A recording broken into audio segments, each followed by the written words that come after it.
என்ன அநியாயம்? அந்த புள்ள பாவம், அநியாயம். அந்த குழந்தை எங்க முதலமைச்சரா வந்துட போகுது, நம்ம புள்ள வராத போகுது. எதிர்கட்சிக்காரங்களா ரொம்ப மோசமானவங்கம்மா.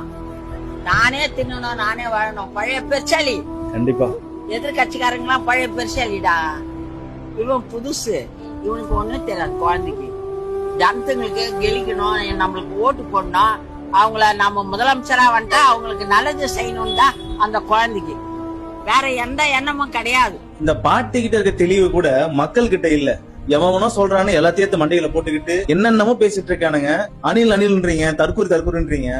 ஒன்னே ஒண்ணுதான், எல்லா அணிலும் எல்லா தற்கூரியும் தமிழ்நாடு மாறிடாதா, நம்மளாம் நல்ல லெவலுக்கு போயிட மாட்டோமா, ஏழை எளிய மக்களுக்கு எல்லாம் போய் சேராதான்ற கனவோட எல்லாரும் காத்துக்கிட்டு. மாற்றம் கண்டிப்பா தேவை. வயசா பெரியவங்கல இருந்து சின்ன குழந்தைங்க வரைக்கும் தெரியுதுடா. ஆனா உங்களுக்கு எல்லாம் தெரியாத நினைச்சாவே இந்த இயலாமையில தெரியலையா இல்ல அறியாமையில தெரியலையா இல்லன்னு தெரியல. ஆனா ஒன்னே ஒண்ணு தெரியுது, உங்களுக்கு எங்களை பார்த்தா தற்கூரி சொல்ல தெரியும். அந்த ஒரு கர்மத்தை சொல்லி கொடுத்துருக்கானுங்க, அதை சொல்லிக்கிட்டு ஊரு ஃபுல்லா தெரியுங்க. என்ன இந்த வீடியோலயும் கமெண்ட்ஸ்ல கதருவானுங்க. அவங்களுக்கு எல்லாம் ஹை ப்ரோ.